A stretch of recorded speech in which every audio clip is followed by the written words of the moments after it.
Watch this if you're tired of being broke, and I don't mean that as clickbait, I mean it as a reality check. If you're sitting there staring at your bank account, wondering why it never seems to change, if you tried side hustles, odd jobs, maybe even launched a business, but you're still living paycheck to paycheck, I get it. I was there. For years, I worked harder than ever and still had nothing to show for it. I thought I needed the right niche, the right marketing trick, the right piece of software, and every time I jumped into a new opportunity, I ended up right back at zero.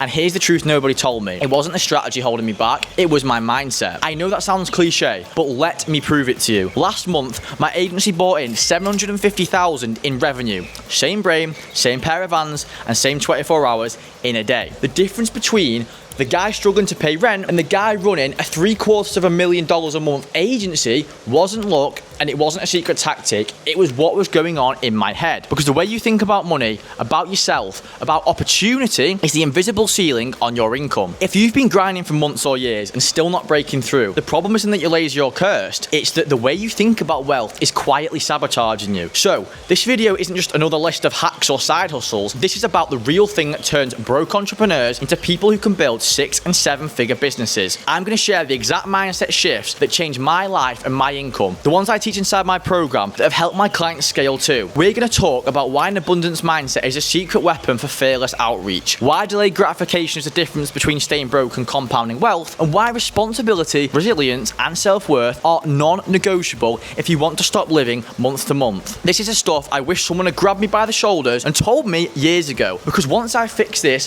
the rest followed. So if you're serious about breaking the cycle, not just making a few extra bucks, but actually changing your financial life, grab a notebook, turn off the distractions, and let's get into it. Let's start with the single biggest shift that changed my entire life: responsibility mindset. Most people don't realize it, but the story they tell themselves is the same story that keeps them broke. The economy is bad. Nobody will give me a chance. The algorithm's killing my reach. Or I'd do well if I just had more capital, or a better team, or luck.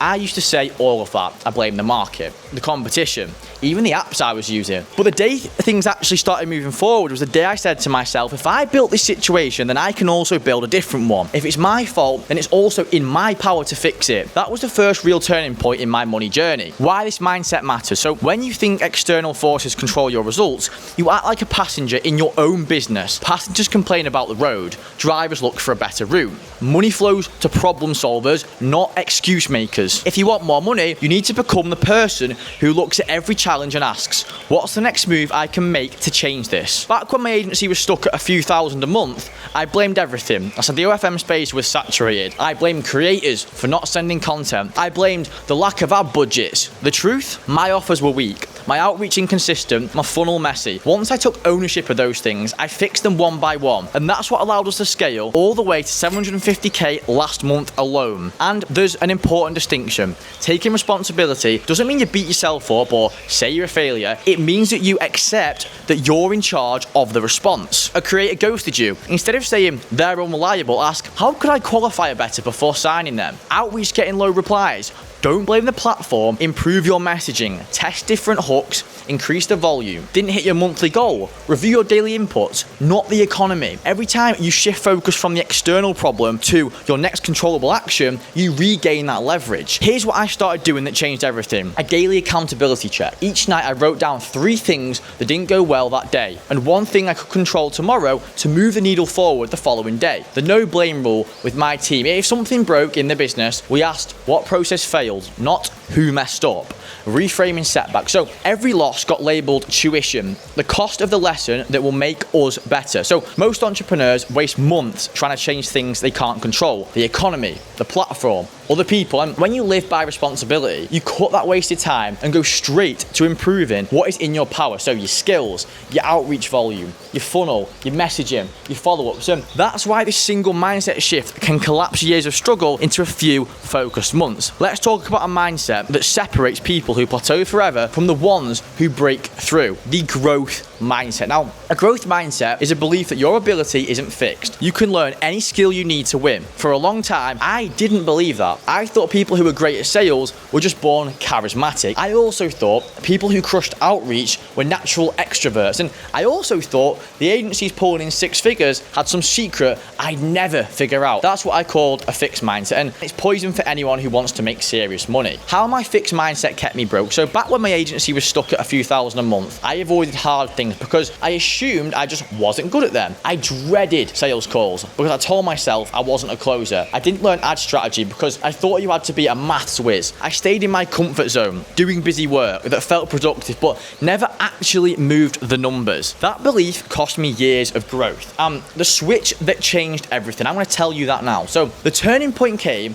when I realised every top operator I admired had learned their skills. None of them were born knowing how to structure funnels, close the DMs, or lead a team. I decided to treat every weakness as a temporary gap in knowledge, not a life sentence. And that single decision transformed my behaviour overnight. I booked 5 sales training calls with mentors. I started reading copywriting books on my lunch breaks. I role-played DM conversations with friends at night. I watched hours and hours of analytics tutorials until the data started to make sense. Within a few months, my close rate doubled, my outreach converted more often, and I could actually read the numbers behind a campaign. All because I believed I could learn. Here's the financial side of this. Money flows to whoever solves the hardest problems. If you stay stuck doing only the things you're already good at, you'll always be replaceable, and replaceable people don't command high income. The people who get rich are the ones who keep stacking new skills: sales, storytelling, traffic generation, negotiation, hiring, leadership. Every skill you add is like unlocking a new income stream because you can solve a bigger piece of the puzzle for clients and for your own business. For example, when I finally learned real sales psychology instead of winging it, our creator close rate jumped by 40%. That directly translated into tens of thousands in new monthly revenue. So when I committed to mastering retention strategy, learning how to label fans, segment PPVs, build churn save scripts, it added another 20 to 30k per month instantly. Each time I invested in a skill, the business paid me back many times over, and that's why I say skills make you rich, not trends, not luck, and not the algorithm. And here's how you build this mindset day to day. Reframe failure as data. Every flop in outreach, every bad chat, every lost client is feedback, not proof you're bad at it. So schedule skill blocks. Dedicate 30 to 60 minutes daily to learning something that will raise your earning potential. Closing calls, writing hooks, analysing ad dashboards. Seek discomfort. If a task scares you, it's probably the one that will pay you the most once you master it. And track progress. So note your baseline. What's your current close rate, your response speed, your PPV revenue, and review monthly so you see proof that skills compound. And surround yourself with learners. Join communities or masterminds where growth is normal. It keeps you accountable. I want to emphasize this. The biggest lie that keeps people broke is that success is about talent. It's not. It's about adaptability. Every person I know making real money in OFM today started with 0 relevant skills, but they treated every problem as a classroom assignment, not a verdict on their worth. Let's talk about a mindset shift that changed the way I approach the business completely. Abundance mindset. If you're trying to grow your income, whether it's with an agency, freelancing, or any service for that matter, this is one of the most powerful mental shifts that you can make, and it's especially crucial in outreach, the part most people dread. Scarcity versus abundance thinking. So here's how I used to think and how most beginners still think. Leads are rare. I can't afford to lose this one. If they say no, that's it, I've blown my shot. I need this one client to say yes or I'm screwed. Now, that is scarcity thinking. It's the belief that there's only a tiny pool of opportunities, and if you lose one, you're doomed. It makes every rejection feel like a personal disaster. Now, an abundance mindset flips that belief. Opportunities are everywhere. There are more creators who need help than I'll ever be able to work with. If one person says no, I'll find 5 more tomorrow, and I don't need to beg, I just need to keep moving. That shift in belief changed not just the volume of outreach that I did, but the energy I brought to every single conversation. So how scarcity killed my early outreach? When I first started my agency, I'd message 5 or 6 creators, then sit back, biting my nails, waiting for replies. I'd check my phone every hour, and if someone ignored me, I'd take it personally and stop messaging for days because I thought good leads were rare. I treated each DM like it was my last shot, and I also sounded desperate. And nothing kills a deal faster than desperation. People can feel it. I was basically walking into outreach already in a losing posture. Once I embraced abundance thinking, my behavior changed overnight, and I realized there were thousands of potential creators out there. Thousands. I didn't need all of them, just a few good fits to change my income and theirs. I stopped waiting for perfect leads and started sending hundreds of DMs a week. And Because I believed there was always another prospect around the corner, rejection stopped stinging. I stopped overthinking each message, which made me sound more natural and confident. Prospects responded better because they could sense I wasn't needy. I was just there to help if they wanted that help. And that single mental shift took me from timid outreach to high volume, consistent outreach. The kind that actually fills your pipeline. Abundance creates better energy, and here's why that matters. People want to work with people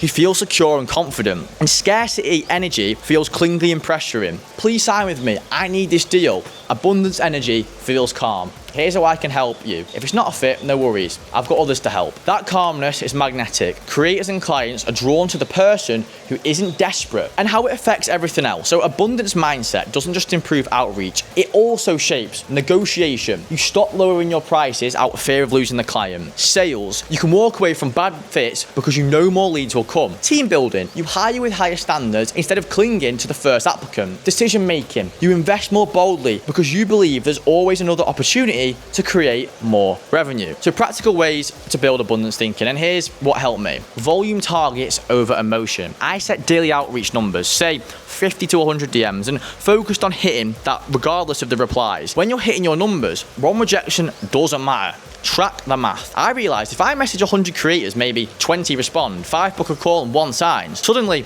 every no wasn't a failure. It was just part of the math that gets me to the yes. Daily reminders. Every morning I'd write down these things. Opportunities are everywhere. I only need a few good ones. That kept me from falling back into scarcity thinking. Keep your pipeline wide. The more names in your pipeline, the less pressure you feel to close any one person, which makes you sell better. Now let's talk about a mindset that almost nobody wants to hear about because it's not sexy, but it's a difference between staying broke forever or building real wealth. Delayed gratification. Most people who stay broke don't have an income problem, they have a delay problem. They can't wait. They want the feeling of having money now more than they want the freedom that money could give them later on. How this actually held me back when I first started earning a few thousand a month with my agency. Now, I treated that money like it was a reward. I bought nicer clothes, upgraded my car, went out more, and I told myself I deserve this. And every month I ended up with nothing left to reinvest in the business because I prioritized spending over growth. I slowed down my own progress. The turning point, the big breakthrough came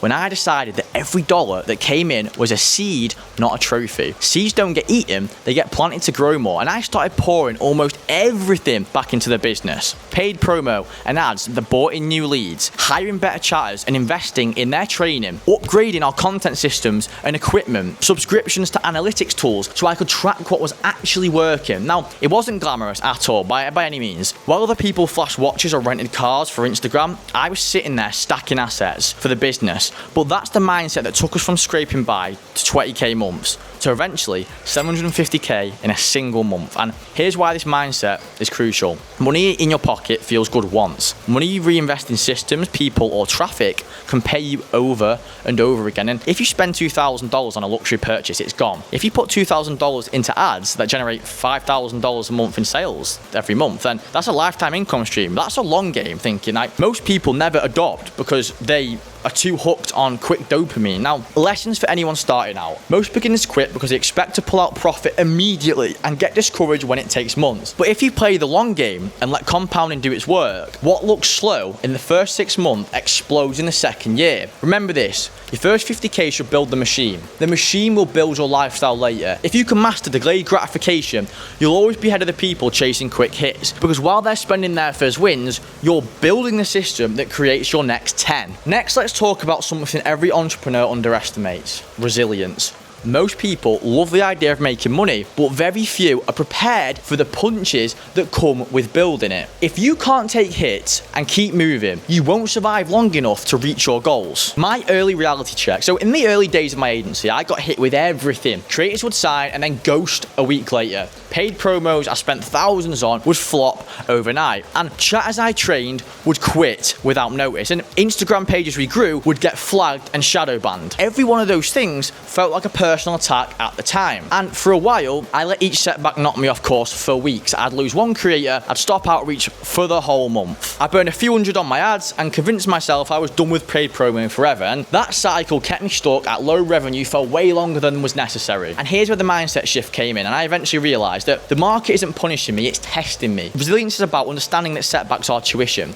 Every failed promo, every bad hire, every slow month was buying me the experience that made the next attempt better. When I reframed losses as lessons I paid for, I stopped panicking. I learned to look at each hit, figure out what went wrong, fix the system, and keep going the next day. And here's the reality most people won't tell you. Almost everyone who fails in business fails because they quit too soon, not because the model didn't work. Money follows the person who stays in the game the longest. Resilience buys you the time needed for your skills, strategies, and reputation to compound. 1 month early on, I lost 2 of my best performing creators within the same week, and old me would have taken that as a sign to give up. Instead, I told myself, if I can survive this month, I'll be unstoppable. And that month forced me to improve my onboarding, tighten the agreements, and expand outreach. And the systems I built in that rough patch became the backbone that helped us scale to 750k in a single month later on. Now let's talk about a mindset that quietly kills more businesses than bad products ever do. Focus and consistency. If you're stuck bouncing between ideas, this one's gonna sting, because I used to be the king of chasing shiny objects. My old pattern of chaos before my agency took off, I jumped from one idea to the next. 1 month, I was convinced I'd get rich with drop shipping. Next month, I thought crypto trading would save me. And the month after that, paid agency work. Quit after a rough month and went back to another hustle. And each time I start fresh, get excited for 2 weeks, hit a wall, and quit to chase the next easier thing. Here's the problem with that. Every time you switch lanes, you reset to zero. You never build deep skills, you never build systems, and you never build momentum. You just start over and over again, which keeps you broke even though you feel like you're working hard. The moment it clicked, I remember sitting at my desk one night thinking, if I just stuck with one thing for the last 12 months, I'd probably be good at it by now. And that hit me hard. I realized the real reason I wasn't winning wasn't lack of opportunity, it was lack of consistency. So I made a promise to myself. I would pick one business model, OFM, and commit to it for a full year, no matter what obstacles came up. And that decision alone changed everything. Why focus wins, right? Here's why this mindset is so powerful. Compounding of skills. So every week you stay in one lane, your skill improves. Outreach, sales, chat, and leadership. After a year, you're playing the game at a level most people never reach because they quit too early. The compounding of reputation. So sticking with one field long enough means people start recognizing your name. Reputation attracts clients and opportunities you can't get if you keep hopping niche to niche. And compounding of systems. Every mistake you fix becomes a permanent improvement. Each process you document is one less problem for the future. Switching lanes resets all 3 of these to 0. And look, once I locked in and stopped chasing trends, everything started compounding. Outreach scripts got sharper. My team's systems improved month on month. Clients started coming to me because they could see I'd been consistent in the space. That's the mindset that turned a struggling startup into a company capable of hitting 750k in a single month. Focus compounds. Distractions reset you to 0. And look, you don't need the perfect new strategy. You need the discipline to stay in one lane long enough for your skills and reputation to do the heavy lifting. Finally, let's talk about a mindset that most entrepreneurs struggle with quietly, but it's one of the fastest ways to double your income. Self-worth. Your pricing almost never starts with the market. It starts with what you believe you deserve. And for years, that belief kept me underpaid. So how self-worth held me back? When I signed my first few creators, I undercharged massively. I was so desperate to prove myself that I offered deep discounts and promised them the world. I told myself, if I price it low, more people will sign. Once I have experience, I'll raise my rates. Here's what actually happened. Low-paying clients were the most demanding because I was charging less. I had less cash to reinvest in better systems or staff. The low price made people assume I wasn't as good as the agencies charging more. It was a vicious cycle essentially, and in the end, I was working twice as hard for half the reward. The big change here came when I realized that I was already creating serious results for clients, but I wasn't valuing those results myself. So I started asking, if I can help a creator add 10, 20, 50k a month to their income, why am I scared to charge a premium for that? That question made me confront the truth. My low rates weren't a strategy, they were a reflection of low self-worth. I raised my prices, not randomly. I tied my rates to the value I could confidently deliver. And you know what? The best clients had no problem in paying that. In fact, charging more made them take me more seriously. So why self-worth impacts revenue? perceived value. People often assume higher prices mean higher quality, and undervaluing yourself signals cheap, even when your work isn't. Client quality. Low-ticket clients tend to be the most difficult because they're more price sensitive and way less committed. High-ticket clients respect your expertise, reinvestment power. Charging properly gives you the cash flow to hire better team members, invest in marketing, and scale faster. So before we wrap this video up, I want to leave you with something that I think separates businesses that just make money for a season from businesses that build a long-lasting legacy. It all comes down to mindset, and yours and your team's, and how well that mindset is aligned around one mission. You've heard me say over and over that the tactics matter, outreach, funnels, ads, all of that. But what actually sustains growth, the thing that carried my agency all the way to 750k last month, is the culture of mindset we built internally. Think about this. You can buy software, hire talent, copy strategies from YouTube, but you cannot outsource mindset. If you as the founder don't believe growth is possible, you'll unconsciously set low goals. And if your team doesn't believe in the mission, they'll just clock in and they'll clock out. They'll never push through the challenges that inevitably will come. And that's why I say mindset is the invisible infrastructure of every single business. It's what determines how you respond when things break, when a client churns, when a promo fails, when a cash flow dips. And good mindset makes you resourceful. Weak mindset will make you reactive. When I was running things without staff, all I needed was to keep my own mindset strong. But as soon as I started hiring chatters, managers, and creatives, I learned the hard way. A business only moves as fast as the slowest mindset on the team. So if one person thinks we can't hit the goal, their energy spreads the smoke in a room. On the flip side, when everyone buys into the belief that we win together, productivity and creativity will explode. And here's what alignment really means. It's not just that everyone knows what to do, it's that they know why they're doing it. And in my agency, we make sure every team member understands who we're serving, creators who want to scale their brand, why our work matters, helping them earn a living from their talent, what the next big milestone is, whether that's 1 million in monthly revenue, better retention, or client satisfaction. And when everyone understands the why behind the KPIs, they don't just follow orders, they take ownership. A chat starts to see that every DM they send isn't just words, it's a step towards the mission. A creative director sees that every piece of content is more than a post. It's an asset moving us towards our team goal. The ripple effect of aligned mindset. So when you align your team's mindset around the same mission, 3 big things happen. 1, momentum compounds. Everyone pulls in the same direction, nothing drags. 2, culture protects progress. So a strong culture makes it harder for negativity to infect the group. And 3, look, clients feel it. Your energy shows up in every chat, every campaign, every interaction with creators. And clients feel the difference between a team that's aligned and one that's just doing a job. So here's my challenge for you. Audit your own mindset first and ask yourself this: do I truly believe I can scale this business, or am I secretly waiting to fail? Does my team see the same vision I see? Have I clearly communicated why we're doing this work, or just what needs to be done? If you're not happy with the answers, that's your next project, because the sooner you align everyone around a powerful mission, the faster everything else you've learned here will work. This whole video has been about the power of mindset and making money, and I shared how fixing a 6 inches between my ears was the key to going from struggling to running a 750k a month agency. But I want you to remember this point: money comes and it goes, skills evolve, algorithms change, and the one thing that sustains growth is a mindset that stays strong and a team that believes in the same mission. So if you got value from this, drop a comment below about the mindset shift you're going to focus on first. Hit that like button so more people can hear this message, and subscribe if you want to see more on how we scale agencies and teams. Thanks for sticking with me through the whole session. Now go out there, align your mindset, align your team, and build something worth fighting for. And if you want the free training, or you want to book a free coaching session, click the link below or DM me on Instagram. I really hope you drew some value from this. I'll see you all in the next one. Sweet.